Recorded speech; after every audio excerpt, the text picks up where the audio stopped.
Today in space. Space Talkers, we're back. Welcome, everybody. We are live on LinkedIn, X, YouTube, Facebook, and Twitch. It's crazy that we're doing that now. Huge difference from the last time that we all hung out.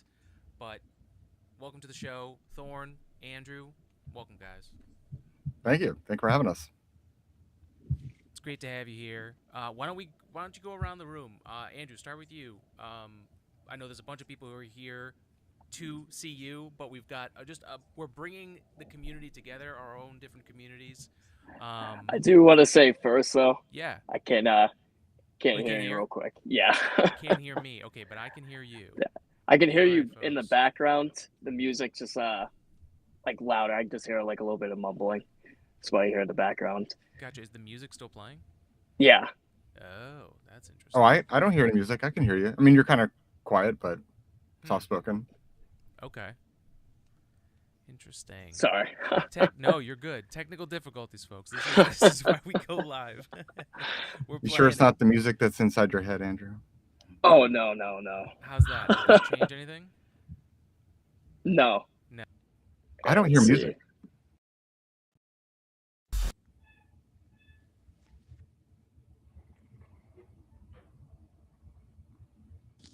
Please hold.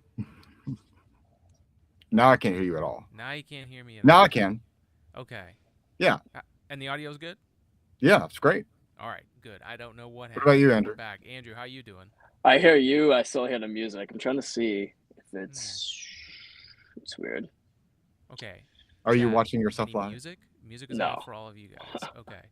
Do you have the stream open somewhere? No, that wouldn't make sense. Huh. You know what we could do? Want to jump out and jump back in?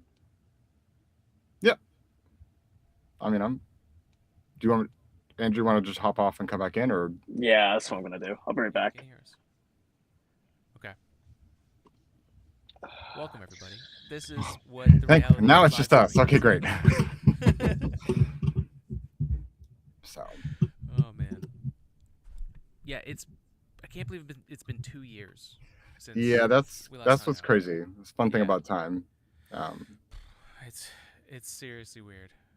Here he comes. All right. That's better. That is that is better. There we go. That was weird. We did it, chat. We did it. All right, we'll continue our conversation when he leaves again, but that's fine. All right. We weren't talking about you. Welcome back. All right, everybody. Welcome, Space Talkers, Thorne, Andrew. Andrew, why don't you give us 2 cents about who you are and what you're doing now? All right, guys. So I'm Andrew Abban. I am a professional astrophotographer out of the South Shore of Massachusetts, and I'm actually, believe it or not, I got into this hobby when I was 16 years old, and it's just been on the up from there. Met a lot of really cool people throughout the community, helped build a foundation, and just fell in love with the whole entire, just everything about astronomy, basically. And now, what I studied in school was graphic design, but I'm actually a full-time meat butcher. So, I mean, my nights are usually I just come home and I'm just absolutely exhausted. But I mean, sometimes you gotta push through to get that right image of the night sky. So, I mean, yeah. Mm-hmm. So, I mean, astronomy is just, once you get hooked on it, you just love it. Basically, you want to travel everywhere for it. It's a really, really cool hobby. So, but I love picking it up as a hobby. I love being a professional astrophotographer. Oh, agreed. All right, Thorne, you're up. I'm Thorne Ransom, astrophotographer. It's my hobby. All my nights are involved around that. I do a lot of outreach. I do a lot of star parties as well. But my Novak Astronomy Club, I'm doing probably 10 to 11 public events where we have like 150 to 300 people sometimes, sharing views of the night sky, sharing things with people they don't get to see. And that's really the big thing I do with my imaging, like sharing online, is just posting the pictures, showing people things that they can't see in the city. You have to go outside of the city for. So that's my biggest passion and enjoyment. And I like to travel as well. So traveling to see eclipses and other things. So, yeah. No, I love all your stuff when you're going to go see it. That's like the next level for me. I'm not quite there yet, but It's that's one of the coolest things about this hobby is the adventure that comes with it. You know. Yeah, we'll somehow wrangle you to come to one of these star parties, like Cherry Springs or Yeah. yeah. No, I can't wait. Mhm. I've been wanting to go these last 2 years since I found out about it from you guys. Yeah, So, yeah. And then the crazy thing is, so when we all met, we actually were within miles of each other in Maine yeah, for the total solar eclipse in 24, which is yeah, just crazy. It's yeah. insane. Yeah, and that all had to do with Matt, our buddy, because Yes. we were jumping around locations. I had booked places in like Midwest, like I had Modoc, Indiana, I had Clyde, Ohio, I had hotels. I spent a lot of money on places that I never got to go to, just because of the weather, right? So, and then Matt had to hook up with some brother-in-law, cousin. I don't know. Didn't care. Legitimately in But the it's middle okay. of nowhere, Thorne. Like this place is like didn't it doesn't even Exaggerate. exist on the map still, No, believe it or not. When people ask me nowadays, I'm like, yeah, you can't even Yeah. find this house on the map. He just built it by hand. It took him like 2 years. The street number So is like letters or numbers, you know? It's like it's not. it was wild, and the view is insane. Yeah, you can't. That I mean, I've seen the eclipse before. I saw it in 2017 in a what is it, like a park in near Santee, South Carolina. But it was a tree canopy around, so we didn't get to see we couldn't see what we got to see. It was a different experience. Also, Yeah. the people too, so that was cool. True. Yeah, True. Yeah. No, it's crazy. And I guess for myself or anyone that's new, I stargaze with my smart telescope here. So I grew up with a telescope and loved. Did a lot more, lunar like looking than anything else because I just didn't know any better. But it was a Celestron, and I learned about the programming and how to position stuff. And so like this is like just next level for me. And this past year, um, I've actually been live streaming the telescope, which has been so much fun. So we just like put music on in the background, and I've been actually adding the audio from episodes of the podcast too. So it's just it's on. You can basically come in and look through the telescope, and that's been ah. I'm quiet still, huh? Well, thank you, Chad. I appreciate it. Let me fix that real quick. no, I think it's great. I've joined a couple of your lives. I think it's great to see behind the curtain of how things are happening because you're imaging live. You're seeing the little countdown, and it's like stacking the image live, which is a really cool experience because of course. that's not how mine works. That's not the Right. same kind of like instant stuff. Like you can see it like a little picture of it. So that's great that you can do that and also share that live, which is awesome. Yeah, it's really cool. Yeah. How's the audio That was this great. time? That's much better. Okay. New program. You know how it is. All right. Thank you, chat. All right, we're back. Oh, there's a chat. There's people. It's not just a private conversation between us three. Okay. Oh no, it's Oh, dude, live. No, I let me put the pushed this chat up. broadcast tonight like Oh, crazy. Andrew's So been I our mean, marketing department. Here, Oh, let me put the chat hey, up there we here. go. There it is. Let's see. yeah. What Look up? at Matt's All in right, the chat. chat. Hey, Matt. There we go. I'm putting you right here, chat. Welcome. There we go. We're back. Shout out All to right. Matt, It's fine. It's Astro Dad in the Midwest. fine. So yeah. Nice. Bonehead. Very nice.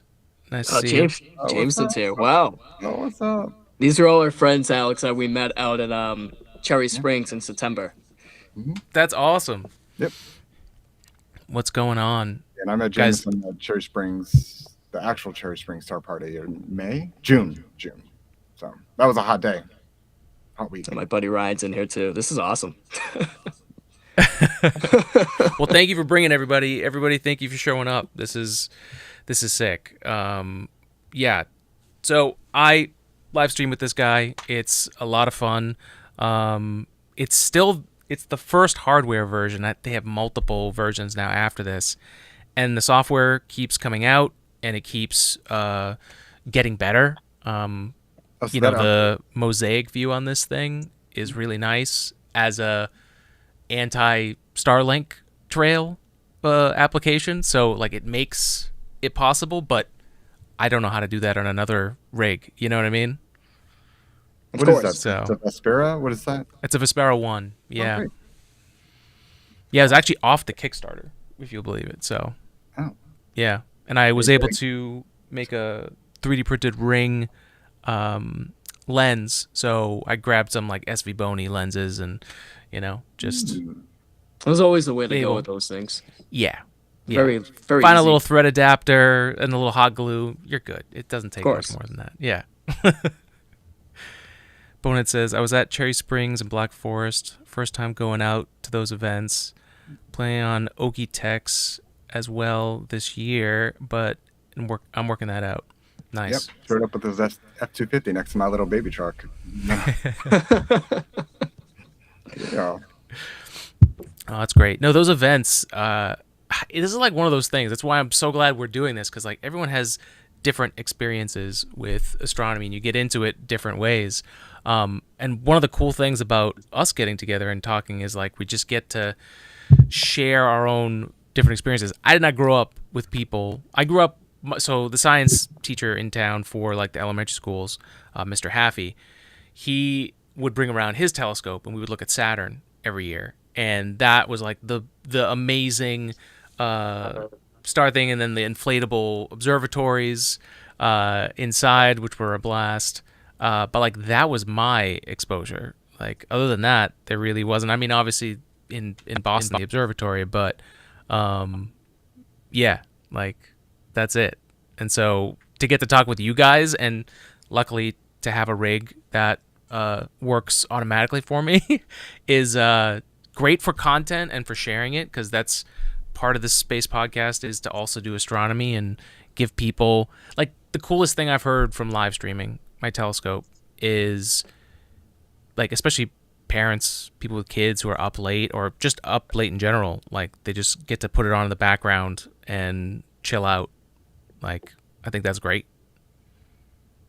Oh yeah.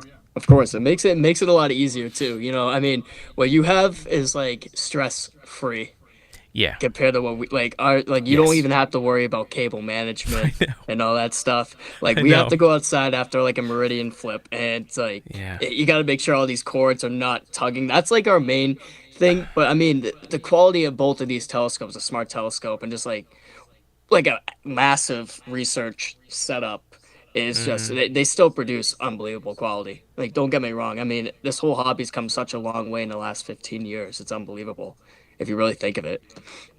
Oh yeah. Mm-hmm. No, I mean the technology improves. That's what you were saying, that your thing updates. That's kind of nice. The only updates mine does is when my computer has like a Windows update. There's no Oh, me too. updates Yeah. to Yeah. Yeah.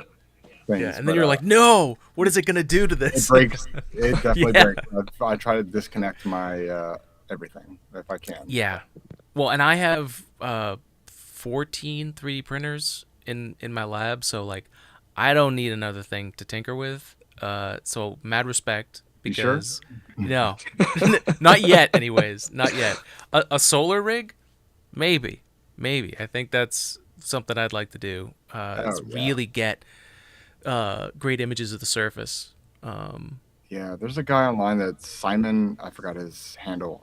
He does incredible shots of close-ups of the Mm, sun, like with a HA filter, and he gives a dedicated solar rig.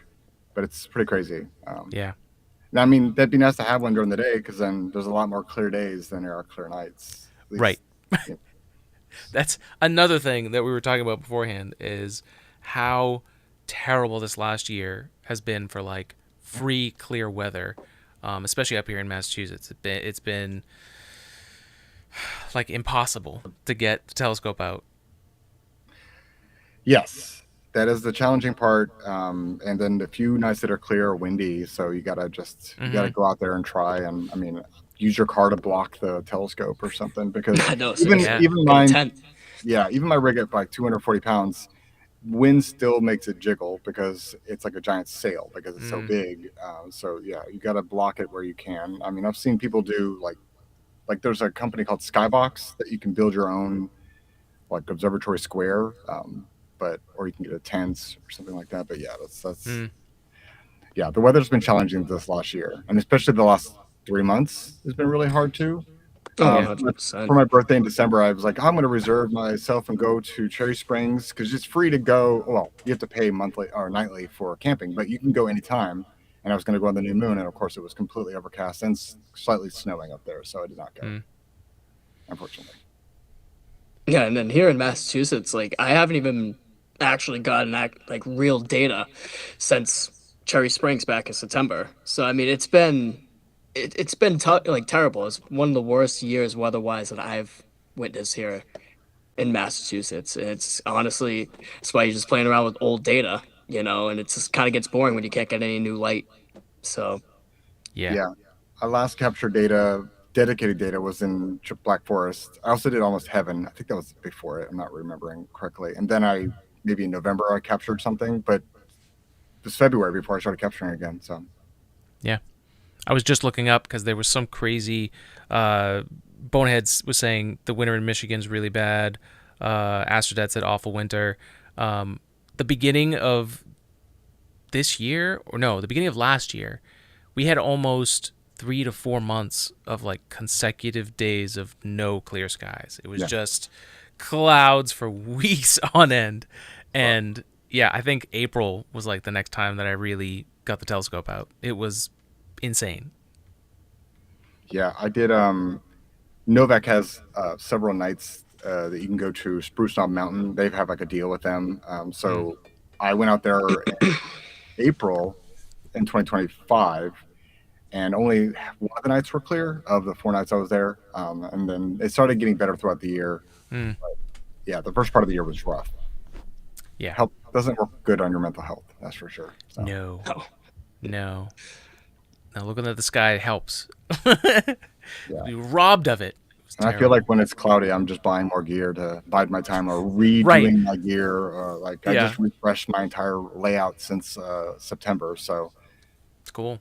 Well, yeah. let's go around. Let's talk about what you're working with now. All right. Andrew, you want to go? Keep it in order. so the images wise or gear wise? Gear wise. Gear wise, alrighty. So back in the only new gear that I've really got, and I don't think it brought any cloudy skies, honestly, because it gave me one clear night in Pennsylvania, and that was it. But I just have the Red Cat, and so what I'm trying to do right now is move away from the giant rig that I have because, Mm.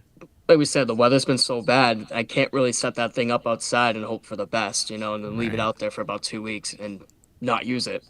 So what I'm moving to right now is more of the Red Cat setup that I bought out at Black Forest Star Party, and so I'm gonna convert my little 533 MC Pro camera and get it like an ASI or mini or something that could connect that camera to make it into a little bit of like a small astrophotography setup with my AVX mount, and so I don't have to basically set up the massive rig, and I can just have something that's very transportable, something that's very light, and I really don't have to worry about it overnight if it's taking some images, if that makes sense. Hmm. Mm-hmm. So, because like right now, my main rig is the Edge HD, and it is that 533 MC Pro camera. There it is, right there. And there's a lot of components to it. You have the EQ6 mount, and then you have the 533 MC Pro camera, and then you have a mini camera for auto guiding. But that little red box that's on that's piggybacked on the top of that telescope right there that Alex is circling. That's what I'm gonna use to convert a smaller setup and connect it to this little red camera down here for a more of a easy to ready to go setup. Mm. Because I would rather have two setups going than one setup, honestly. I would rather get more data while I have more clear nights, even if it's just a handful a year. I Right. recommend sticking a bunch of telescopes on one mount. It's great. Yeah, your setup is something else, man. That thing, that thing is something else. You But can have two of those. that's true. That is true. So, but no, that thing right there, that's my baby. I'm very grateful for that. I'm just hoping to, I'm hoping to see what this year can bring Mm. astrophotography wise, and I'm hoping to see how I can utilize more tools to get more data. So, Mm. I mean, Love we're just that. gonna keep going from there. Yeah. Mm-hmm. So, how about you, Thorne? Sure, I can share my screen. So let me figure this out. All right, entire screen. Bonehead's thinking about getting an ASI 4400 MC. I heard really good things about those. No, you know what? Sensor I on will those are say that I'm kind insane. of jealous that I didn't go the ASIA route because of the connectivity easiness of this. I decided to go, but so this is my rig. This is I got this new mount. This is the CEM 120, so it can hold like 115 pounds rated. So I have these two 8-inch Razas. Last year, I upgraded the cameras to the QHY 268. This one's the color version, and this is the mono version. And I also have the Bader FFC filter drawers and tilter, so I can slide in filters. So I have a luminance filter for my color, and then this one I do luminance directly for just mono luminance data. That I have HA and I have an O3 filter. But I haven't really got any more filters because it's challenging to, and they're expensive, like $550 each for the F2 versions. But Wow. and then this is my, and then I'll show you. Let's see if I can get this. With those, I'm with you on those too, Thorne. Like those filters, I have a lot of them. They're expensive. I'll tell you that. They are. They add Oh. up, and but this is what I got. I don't know if you can still see this, right? Yeah. But this is the new thing I worked on. So I was trying to be a little bit more organized. So this is my dual saddle mount. This is the one-shot color. This is essentially how the cameras, and it's like having one telescope, and then you're piggybacking the stuff on the right. This is just a more organized power box, MIDI guide scope, mini PC, and wireless router. And I'm thinking I'm being clever. So instead of adding another dew heater ring, I'm using the radiant heat from the wireless router Love to that. keep my lens free of dew. And it's working out so far. And then this one is this larger piece so you can adjust it, because I learned the hard way that when you have a dual telescope, it doesn't automatically point at the same target. So you have to like tweak it a little bit so you can get on the dead center, and then you can overlap the data a lot easier. So Cool. No, I love that. but I do have a You're second so rig now. crazy. Since I bought a new mount, I have another mount, and I have another tripod, and I have a Fluorostar 91 that I'm trying to figure out how I'm going to use. I use that for the eclipse. I was about to say that. Yeah, you brought that small little setup. Yeah, because you can't take pictures of the solar eclipse or the sun with the Razas just because of the dew shield cover, the filter on the front, and then the cameras would need to breathe because they're on the front of it. So it's, I'm sure there's a way, but it's kind of risky. And at f2, it's really hard to get short exposures that your camera can read without it being like the threshold of your camera's abilities. So, but yeah. You got to think too. It's like, speaking on the solar eclipse real quick, it's basically showtime. You have like that 3 minute. We had what 3 minutes and 23 seconds totality. Yeah. So like we're running the rounds. We're dialed in. You know, you got to take in the moment for yourself. You want to get the right photo. You got so much happening in that one little moment. It's kind of like, all right, you're kind of stressed. You don't know what to do. So the preparation is absolutely. It's like do or die preparation. It's a moment that you never really know unless you travel out of the country. Basically, right now. If you're gonna ever see it again, and you don't want to pass up on the opportunity, you want to have something to look back on, but you also want something to stick with you for the rest of your life. So yeah, and I was up with family and my nieces and nephews, and it was so cool to be able to experience that with them and to like be there to like help them understand what's happening and stuff like that. But also super stressful. Like this guy, the GPS position was off enough that it mistimed the actual totality. Every 100 feet matters. Yeah. But the manual one I had, the other one, I think it's called, I don't remember, but it's the manual lens from Vaonis. I'll remember in a second here. But that had my cell phone on it, and that actually held. So that was the best thing that I ended up taking. Your device that's like flat that you put your phone on top of it. Yeah, that's the one. Yeah. Just a bunch of lenses and a prism. It's so funny how that works for. So I'm running calculations on everywhere I went. So every place I went to, I had a different sequence because the timing is a little different. I mean, it's not significantly different, but it's enough that you can miss like Bailey's beads or certain things you're trying to get. So we're jumping around, and then we kept changing our location. So I'm in the hotel room with Jason and Thomas, two of the other buddies of ours that came with us up to Maine, and they're like, "We're going out to the bar tonight." I'm running different GPS locations for different because I wasn't sure exactly where we were going in this property that didn't show up on a map. So I was like, I don't really know where we're going. So I made a couple versions. I mean, legitimately, Alex, we had to Yeah. drive up a dirt path, and like this path was the middle of nowhere. But as soon as you got up to the guy's driveway and you look at Mount Katahdin in the distance, you're like, all right, now we have probably the best view of the country for this right here. Best view. I mean, Yeah. I would beg someone to compete with a view. Like I'd be like, sure, maybe it's better, but I mean, that was a really Yeah. great view, and we got lucky with that guy. I forgot his name. I The think his owner, name was Thomas as well, right? Or Tim. Tim Thomas. Yeah, I'm Mm. not sure, but cool guy, was welcoming to let us have there. And then, of course, during the actual eclipse, there was like a birthday party going on for the bunch of kids. I had the opportunity to eat moose dogs. Yeah, I didn't dude, eat Oh. they would not let us leave without giving us a full plate of food. Yeah. It was like family reunion style, huge. Yes. Yep. Oh, that's Oh great. man, Yeah. I cannot wait to talk about that more when Matt joins the chat. You know what I mean? Though Yeah. that's gonna And wow. big shout out to Matt at Astronomy. Like he is the reason Legend. we're all together and hanging out, and a freaking legend. So big Yeah. shout out to him. And the reunion will happen soon. It'll happen when it happens. So It's so funny. When I remember meeting him at Cherry Springs 23, and that's also the same time I met Trevor and his wife at the same time out there, and he's just like instantly friends. Like I walked up to him, he's like, "Hey, buddy." I'm like, "Hey." We've been 'cause we've chatted a couple times on Instagram, but you just never know meeting somebody in person. Like, True.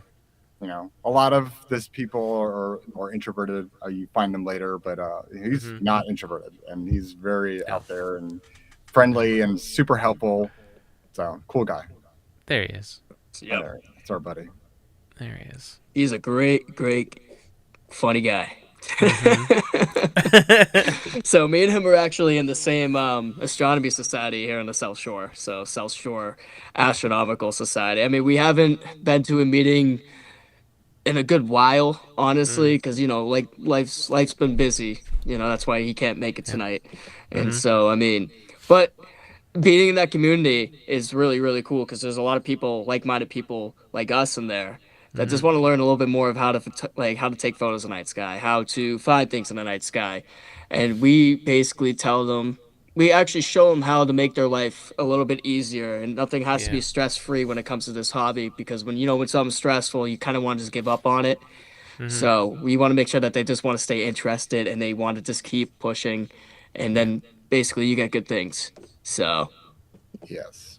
Yep. Yeah. When I have people want to join this hobby, I'm like, well, just as long as you're comfortable with a lot of, you got to celebrate the moments that are good, the little successes in the night, because there's going to be a lot of failures. Every time I go out, I forget something. I went out and fully was going to image. I did volunteer event in December, and I show up without any of my filters because I just left them. Like, so I was just. But you know, you can show stuff, but you know, I have a checklist. Yeah. But you still forget stuff every single time, or something doesn't work, or Windows wants to update and breaks all your drivers. Of course. You just That's why you always got to bring backups. You always have to bring backups. Yep. All right. I mean, what is that? I was at a Nope. I was at Almost Heaven Star Party, or one of the nights I was at Spruce Knob, and my Wi-Fi router wasn't connecting, so I had to drive an hour and a half to I forgot the name of the town to grab at Walmart and buy a little miniature screen and an HDMI cable so I could plug into my mini PC on my computer or my telescope, and I got it to work. But that was a 3-hour detour. Yeah. So you got to do it sometimes. Gotta push through the problem. Extra SD cards. Always. That's why God gave us Best Buy. I know. Oh yeah. When I go to these events, I carry triple backup of every cable that I have, or even bring extra cables because I've run across people asking for some kind of DSLR cable because there's USB-C minis and they're like big chunky ones. So I have a bunch of those just in case because my buddy Dave comes to these star parties with us to the West Virginia ones. He does DSLR stuff sometimes. So then a cable bends and you got to get a new one. So. Oh, that's such a good bring. I'm definitely what's the word I'm looking for? Being able to set up for a whole night, like when I set this thing up and plan out the night, it's like how close to a full night of observations can I get to? So it's like I can just do as long as I have it in my little, Yeah. east window, and it's it's really nice. I don't know if it's something I would have someone start out with the smart telescope. I really do think like doing manual first to understand it is super Mm. helpful. But I guess if you have Oh, kids what a and you're gonna, controversial take. huh? Well, it's a controversial take because it's like more challenging. I mean, it makes sense. You want to know what you're doing. Like, Mm, why are you pointing your right. telescope to the north? Like, why are Mm, you balancing? Like, those are kind of important foundational things you need to know. So then in the future, when you have all this stuff, you can fix it. But it's great for outreach. And I had a question for you. Do you yeah. plan out your targets? How do you do that? Do you have like a software you plan it with? Multiple different things. So I go between, I think it's called night sky in my phone, and I go to the time. And so in here, I can show you on.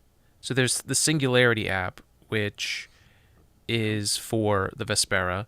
So you can plan out the whole night there.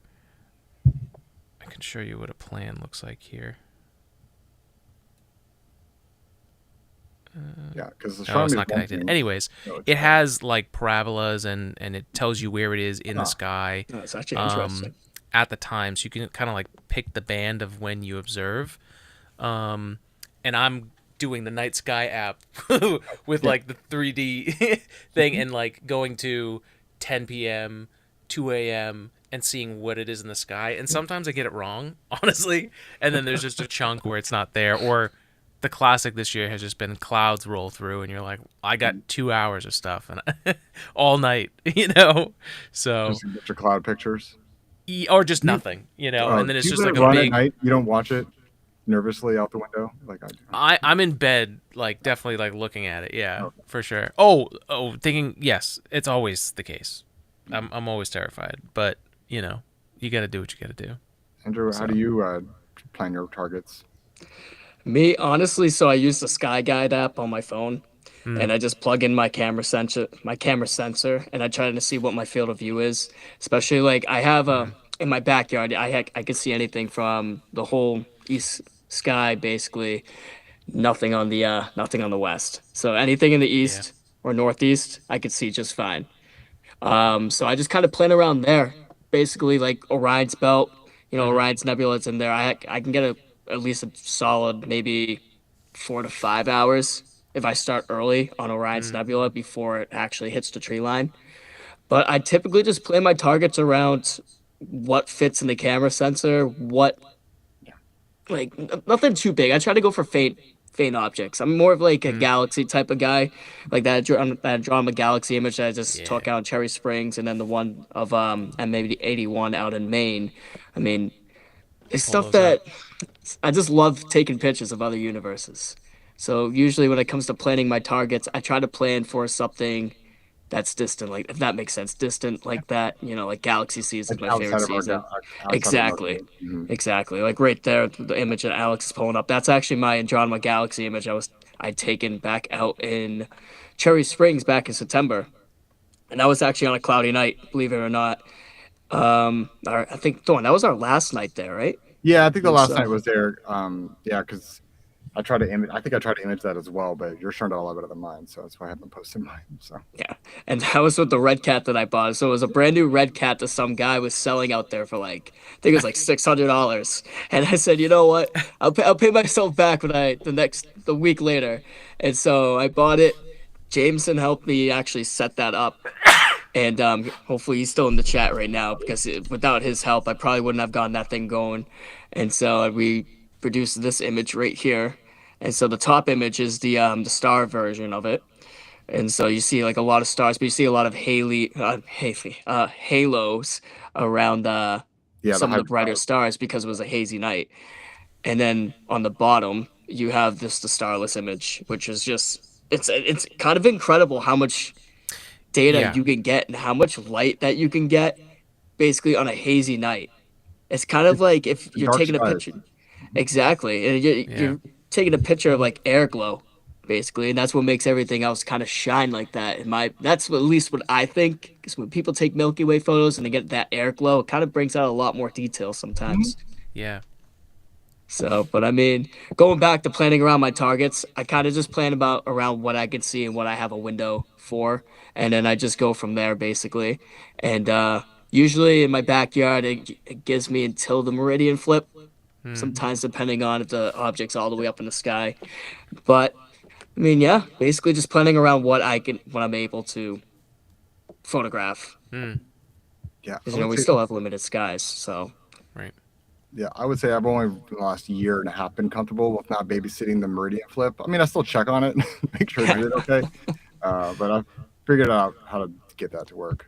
For me, I use Sky Safari. It's like on my phone to just Hmm. figure out what chunk of the sky is available in that location, and then I use Nina's framing assistant, and they have several offline databases that you can reference. So someone had recently done like a narrowband out database, so I can look at these targets and look for faint wispy stuff. And that's usually what I'm going after is like the faint wispy clouds that aren't really Hmm.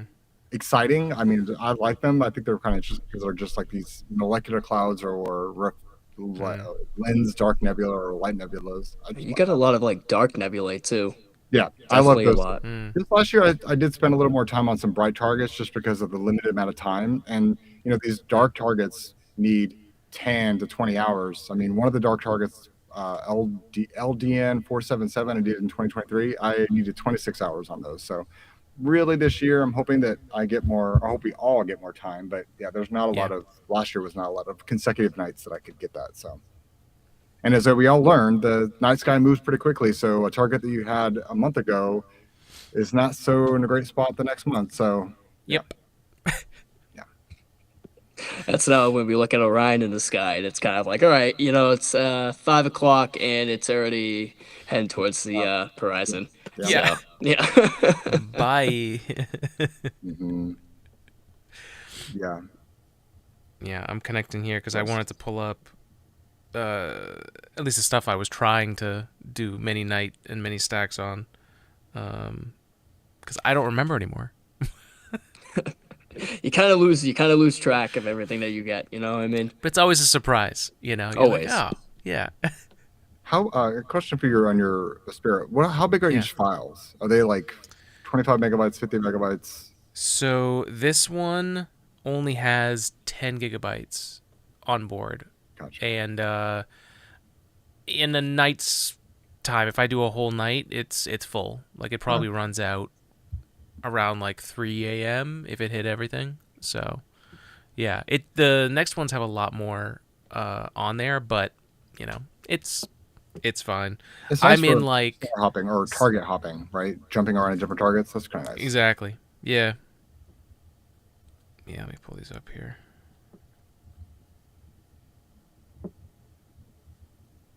Oh, I wonder.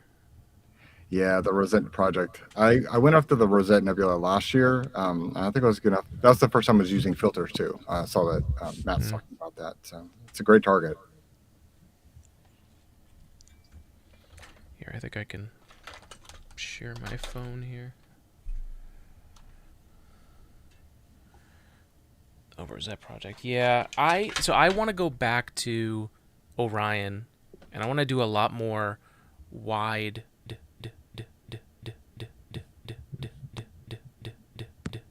Uh Oh no, I think we lost him again. oh. Your voice is like repeating. There you go. Wait, no. Let's see. Say something. How's that? Better. There we go. There we go. Okay, and the Yeah. volume's okay. Yeah, it's good now. Okay, yeah, something old drivers. Something happens with the microphone sometimes. So It's that Windows update. yeah. Oh, but now we can So- hear us talking. Huh? I can hear myself. Oh, I interesting. mean, I do like.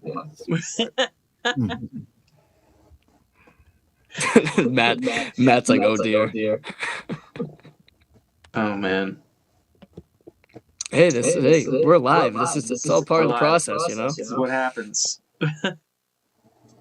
You got to be prepared for it. All right.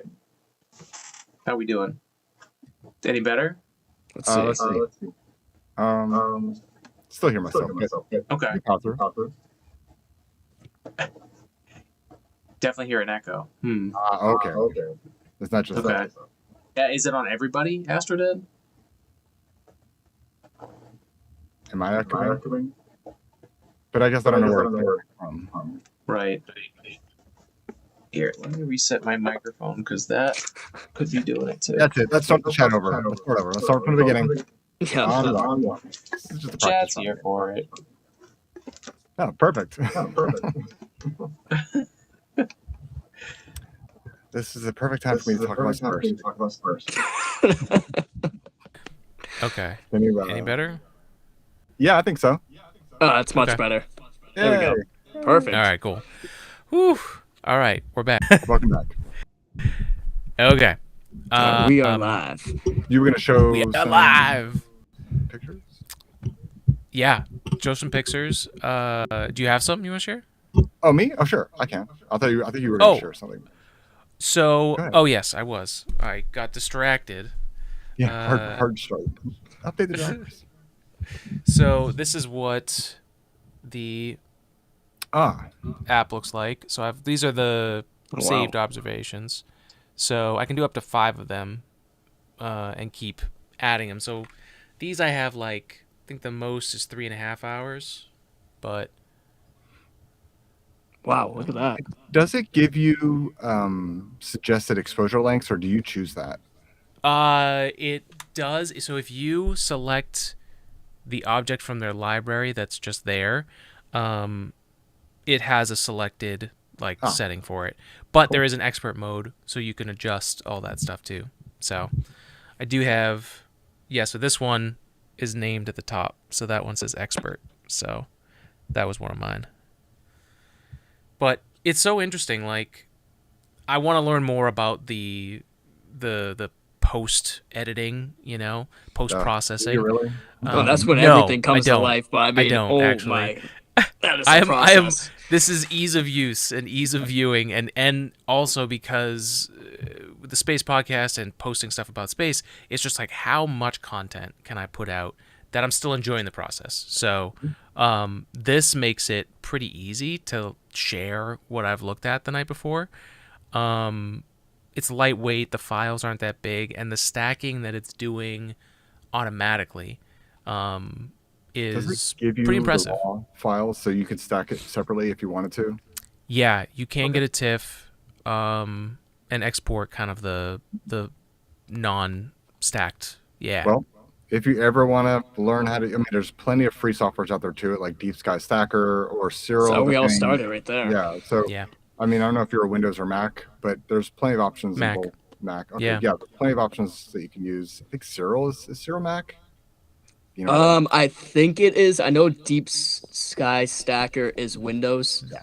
Okay. So. But yeah, some of those are pretty straightforward. I don't know how to use Cyril, but I went into PixInsight, which is I don't recommend to start out with because it's expensive and also difficult. But I found a lot of math involved. A lot of math. Yeah. But you get some cool people like me or other people who's helped me out, and I have a workflow that I could share to at least get you started. Because when you open it up, and it's just cool. you're like, what do I do? So you're I have a million tools, and I don't even know what there's they are. tools in there that I've never even opened, and I don't know what they do. So, and Thorne's right too. It's expensive because then you got to pay. I think it's $300 just to get the application itself, but then you got to pay another $100 for presets that are actually going to be needed for your post processing. It'll make and all of these presets that you have to buy, they'll make it easier, but it costs more money. They're all just little plugins. I don't have children, so it's fine. These are your children. They are insured children, actually. Yes, insured children. Yep. No, that's great. It might be fun to do a live post-processing thing. We just hang out and do that. That might be fun.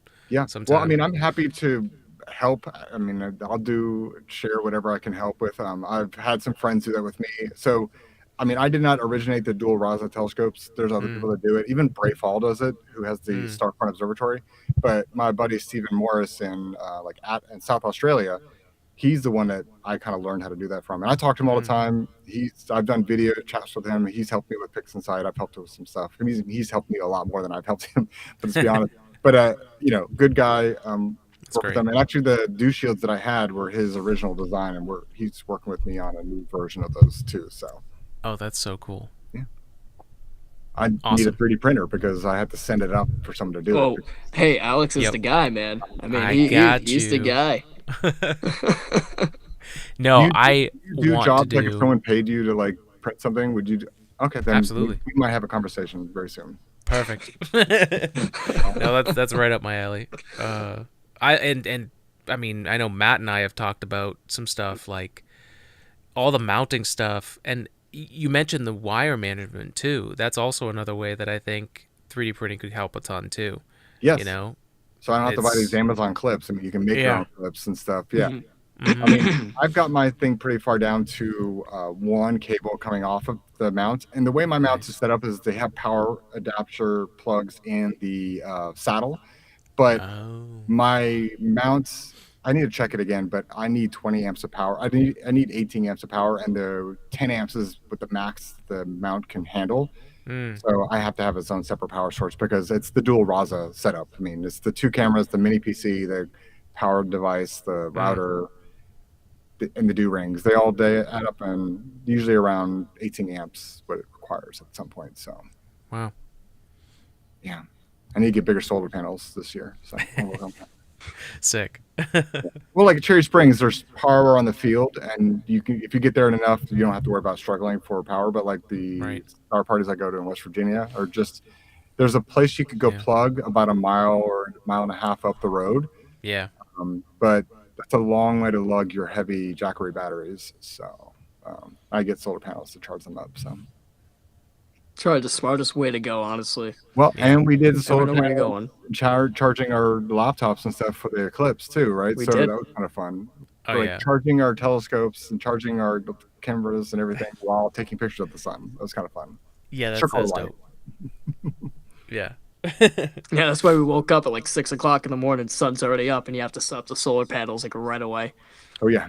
Yeah, that Well, was you guys showtime. did. I didn't use any of my stuff. No, no. Nope. Not touching anything. So Bonehead says here, my entire setup is pretty much 3D printed and a 3D printer powered distro box. That's pretty cool. And it holds all Oh. his accessories. It was just got a lot He of has cool the things, coolest honestly. he shows up, and I think it's like a sled of stuff. Jameson Sick. had like this 3D mounted everything. It was pretty cool. I was like, wow, that's awesome. Oh, we got to talk Oh. then. That's pretty He sweet. needs to share. You'll have to share it with us at some point. I think he does electrical work and I'm not sure what he does, but his passion for wire management, that battery that he put Oh. together, he opened that up, and I was like, it's like professionally done. It's like, meanwhile, I'm like, don't look at my so bad. It's crazy. Yeah. No. Yeah, that's a Alex, gift. if you ever get the chance to see his whole entire setup, if you ever come out to Cherry Springs with us, like it's absolutely, He's coming. I'm pumped. it's insane I'm what coming. this guy has in like toolboxes worth of just everything, man. I had to borrow some of his stuff. Like I mean, he just had Wow. everything.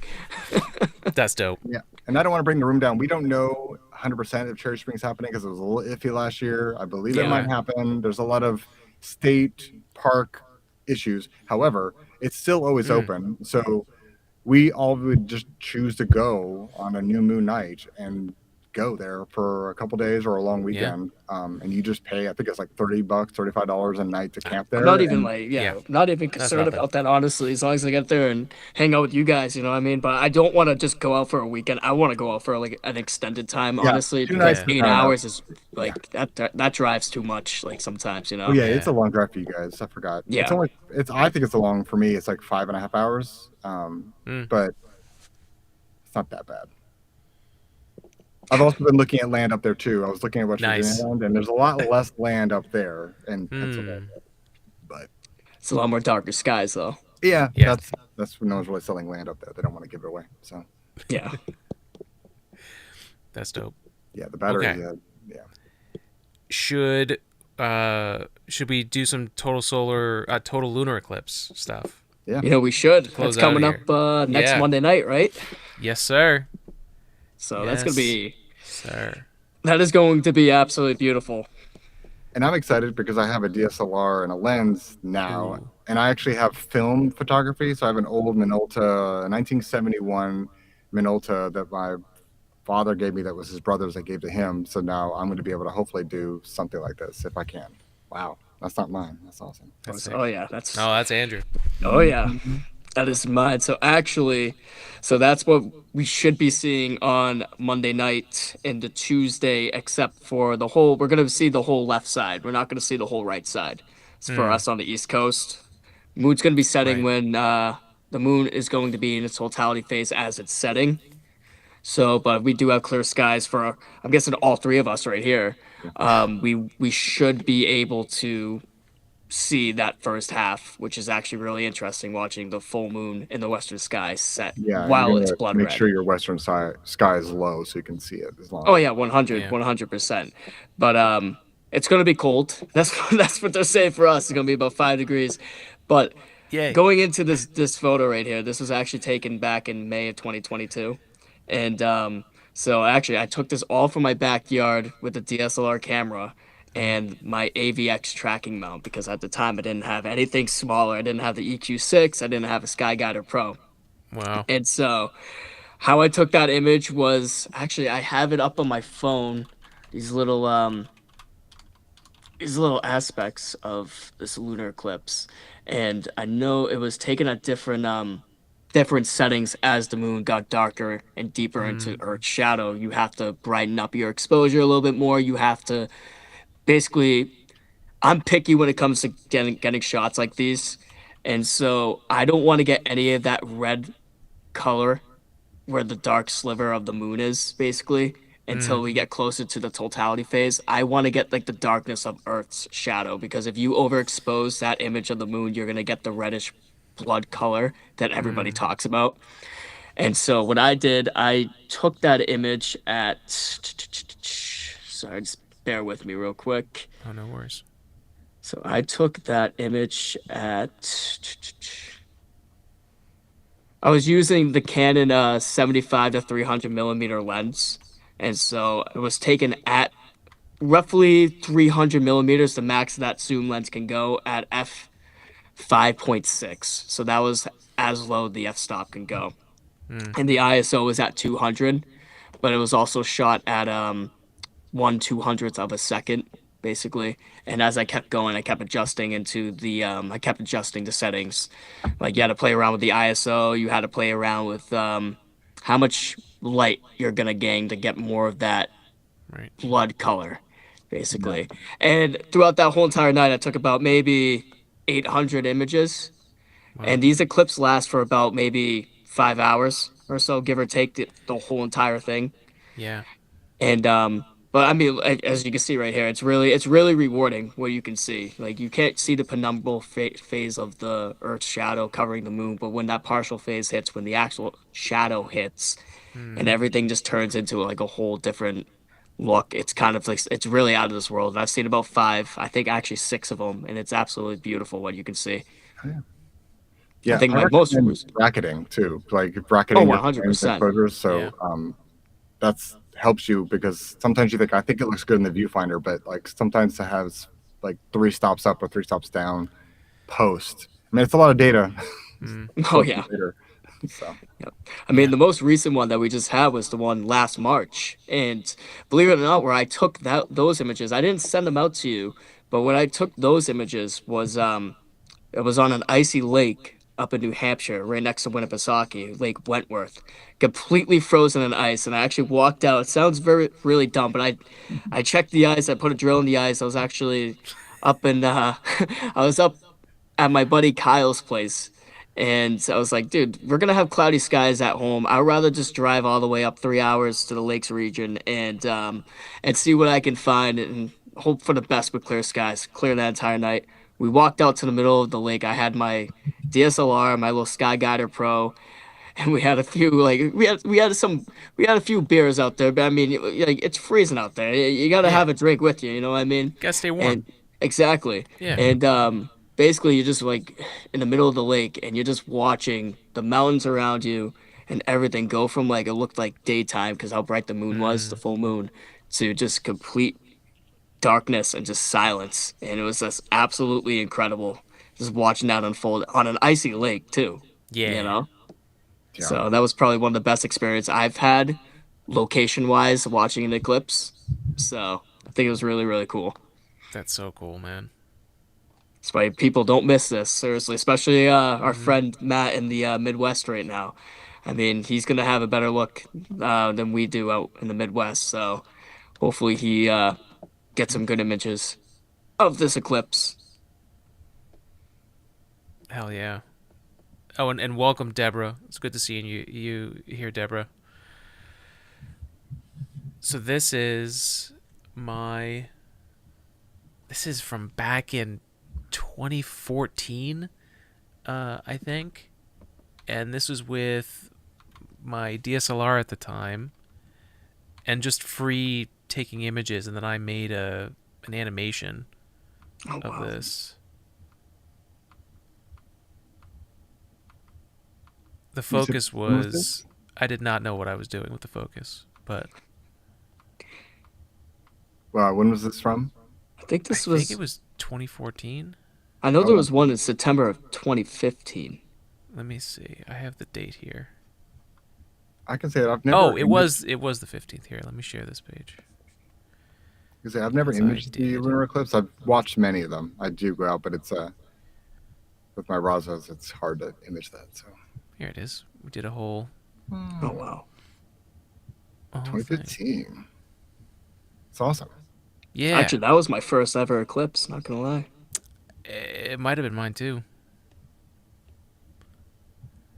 You Yeah. know, it's really is insane watching the Earth's shadow just take over the moon. Basically, I mean, it's Yeah. unique. Yeah. And the solar eclipse is like the whole other level.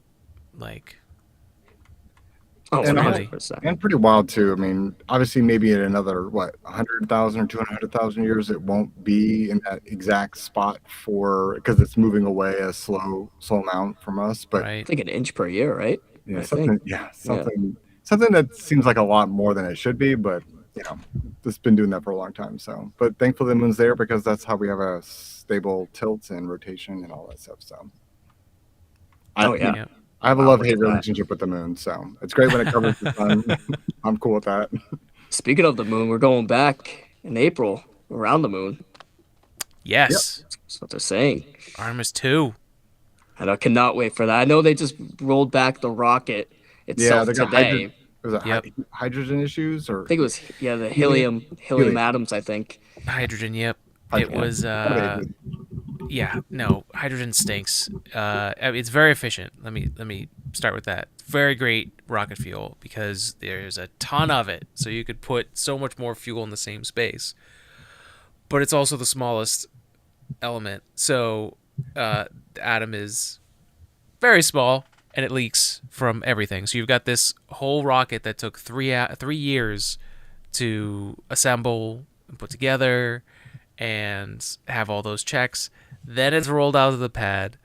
Then those contact plates need to be perfect. So there's no scratches, there's no, and then it's heating up and cooling down. And it's just the problem with how much is out of your control Yeah. with a hydrogen rocket is just, it's why it takes so long. And it happened with the shuttle in 1990, where they had to swap out shuttles because they couldn't fix the hydrogen leak. And then they didn't solve the problem, and then it finally the weather got better, and they were able to fix it. So, Yeah. I mean, these are manned missions, so safety is important. I mean, yeah, I would love for Exactly. them to go up there, but hmm safety is important because if we have fatalities and issues, that sets back things so far. Yeah. For a lot of reasons. Listen, they Yeah. were supposed to launch this month. That got pushed back to March. And now when they found this problem recently, now they're pushing the launch back to April, Yep. possibly May, believe hmm it or not. And I mean it's but like Thorne just said, safety is the number one priority. And we want to get back to the moon, and I mean we really have no choice. And but Yeah. safety is the number one thing. You're launching 4 people around the moon, the furthest humans actually ever gone in space. hmm And so, I Yeah, mean, beating the Apollo 13 record. Yeah. exactly. So this is Yeah. going to be something that it has to be perfect. And Yep. it's steps, right? Because this is the Mhm. first step to orbit the moon, and then Artemis 3 is for actually going there. Yep. When is that one planned? Is that even on the I think Well, next year. I depends on this one? so Starship is the landing system, the human landing system, and Starship has not successfully gone into orbit. So, not that I don't think it won't, and the speed that it's going is still faster than any contractor that is out there. So, Yeah. like, until that gets refueled in orbit, we're a long way. But that's like the next milestone for them. So they got to launch two. They got to meet and fuel in orbit, which has never been done before. I'm sure they'll figure it out, Yeah. but you've got to do that and then still land those, and so that way you've got reusability. Otherwise it becomes very expensive. Yeah. I mean, we already figured out step one, reusability. Mm-hmm. Obviously SpaceX, Yep. they figured it out, saving money, cost efficient. Now you're getting towards basically doing the same thing for the last 15 years.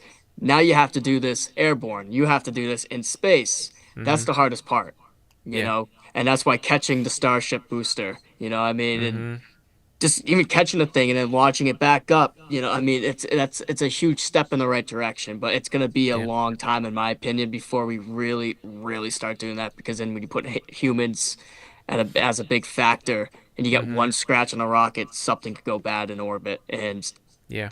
we can't Hey, have they that. did it in Interstellar. I mean, they can blow a ship and spin, rotate, and connect to it. So why can't we do That's it? right. Yeah, That's right. it's gonna need Christopher Nolan just to go up there just to make sure everything goes right. How about And that? we need one of those TARDIS robots too, for sure. Yeah, For sure. exactly. It's gonna make sure they come back. Yes. Yeah. Yeah. No, it's crazy. And what's interesting is that Artemis is like not necessarily the whole reason for the program is not necessarily the space launch system and the Orion capsule. Like it's the thing that's going to get us going, but it's not like the Apollo mission that had the vehicle. It's like it's going to evolve and do a whole bunch of different vehicles, right? Oh yeah, Um, 100%. we've seen a bunch of the private landers, Firefly being the only successful one, but cheaper missions, right? Robotics, send them first. Like the moon is so. It's amazing that we did it the first time and that we went through Apollo 17, but also it's like even worse than the Wild West pioneers. Like GPS, there's not that much GPS. We don't really know all the terrain. Um, a lot of the landers were having issue communicating Yeah. at the bottom. The dust accumulation is crazy. Astronauts were getting sick in their sealed suits. Um, there's a lot of problems that we need to solve there. And I like that we're doing it changes all the time if you're following online, but moon or Mars first is always the discussion. And I like the moon to Mars. It's also part of our logo, which is why we made it. But like, you learn on the place where you have the backup option, right? Back to the thing about the astronauts. Like, if you care about exploration and the humans that you're working to get them into space, Yeah. like, you want to make sure they come back safely. So having a backup option, like you go to Mars, that 9-month window, like unless you went right back, which I'm not even sure if that's possible. Like if you immediately went back around I think Mars it depends on the timing and like you placement. might or be able to, alignment. right? Like if you Right. got there early in the um, home and transfer, but yeah, it's dangerous. That's Yeah. a long trip. Yeah. We don't have refueling stations out there, so Nope. yeah. And it's easier to No. launch stuff from the moon. Less like if you build stuff on the moon and launch stuff from the moon, it's a different story than launching stuff from Earth because of the amount of energy and risk bringing stuff off Earth. So It's just Yeah. more of just the trajectory and how much power that the moon can give us to give us a slingshot, unless you go back towards Earth and then you get a slingshot. I mean, I think it's more about trajectory Yeah. more than anything. I mean, I think that's what it really comes down to, the way that I think of it. You know, what's gonna get us more? What's gonna get us out there to Mars in the most efficient way possible Hmm. without having a severe problem, occurring. Yep, Yeah. and the moon's a great place to test stuff out without the. I mean, the moon's pretty far away, but it's still Yes. a lot easier to test things out, Mm-hmm. have Are communication. What I think is a what is it? How many minute window is it to 30 minutes to the Mars? Like how many light minutes? Oh, for the delay in the Mhm. communication. I think at worst it could be that high. Yeah, I think, but it's at least I think 11. Okay, yeah. Yeah. So 11 minutes for sending a message, and then another Right. 11 minutes waiting for a response, kind of thing. So yeah, Yeah. the moon's I think 1.3 seconds or something like that. So it's Right. like, sure. And you have visual confirmation, right? If you're on the front side of the moon, Yeah. then we could have satellites fly by. We could get telescopes. Um, Oh yeah, the I Mars. forgot. Otherwise, we're screwed. But yeah, someone said like they did in The Martian with um, the Oh orbital yeah. Oh yeah, with slingshot. Yeah, which is great. the satellites. Yeah. Yep. I forgot what satellite. I think it was a Chinese satellite that did more mapping of the moon, like on the side the other opposite side that we don't get to Yes. see. So Mm-hmm. it's cool to see those detailed. I mean, lots of craters, but that's Yeah. pretty cool to see.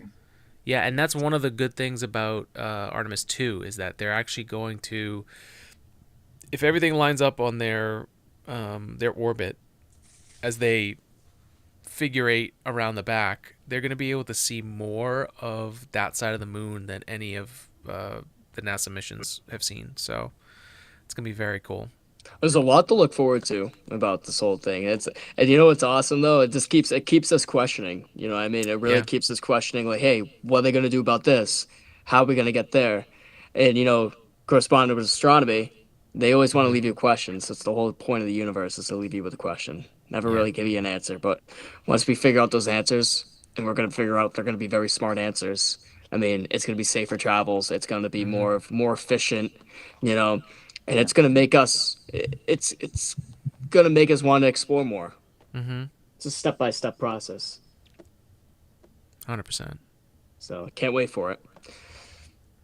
Yeah, same here. It's going to be, we have a lot of amazing stuff in space to look forward to. We're so lucky that the space industry had such a boom in the last decade to be ready for this moment. And even still, like, China is a very, highly competitive right now. They actually have more success landing on the moon robotically recently Oh yeah, than anybody.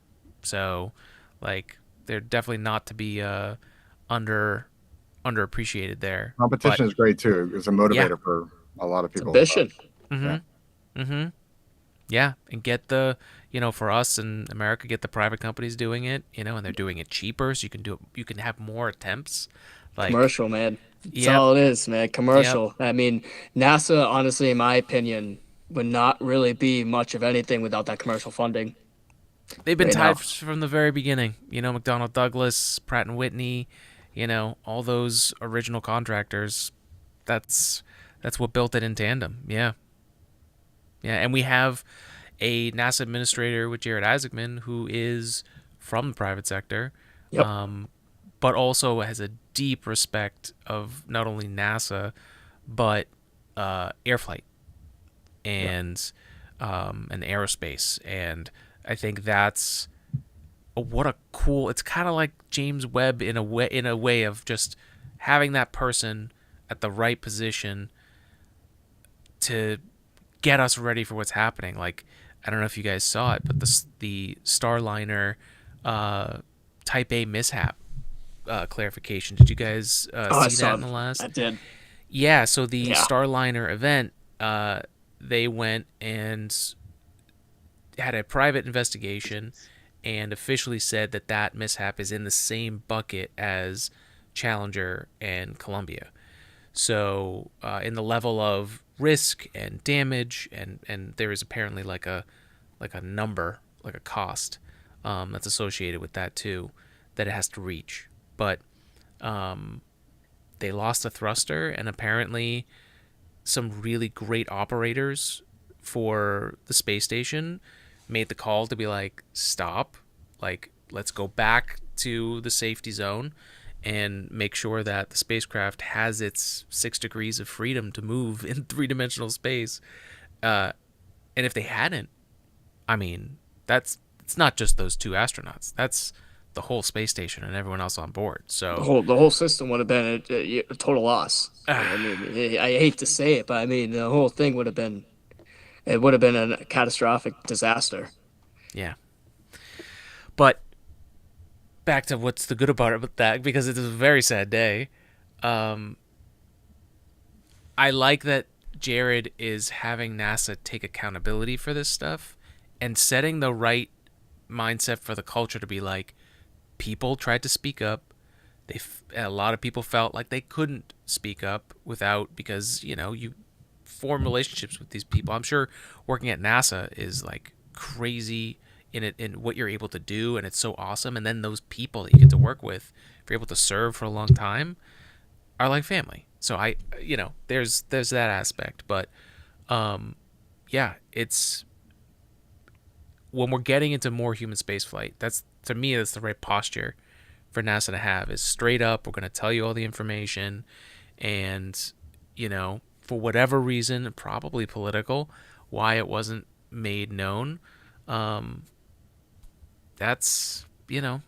Yeah. It's good that they give us an insight. You know, it reminds me of the Yeah. scene out of The Martian, and Yeah. basically, you put out some public statements. Oh yeah, Mark Watney's stuck on Mars. What are we gonna do? Some dude comes out of nowhere and freaking fixes the problem. So I mean, it's good that they're informing us, because I mean, you never know who Yeah. can actually step up if something bad happens. You know, what I mean, something very bad goes wrong. NASA can't figure it out. Maybe somebody from the general public that knows Right. something that we don't know.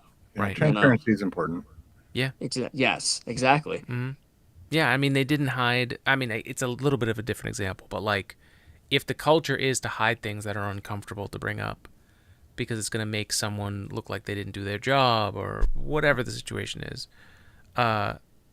imagine if that culture was there with Apollo 13 and we didn't want to talk about the filters, you know?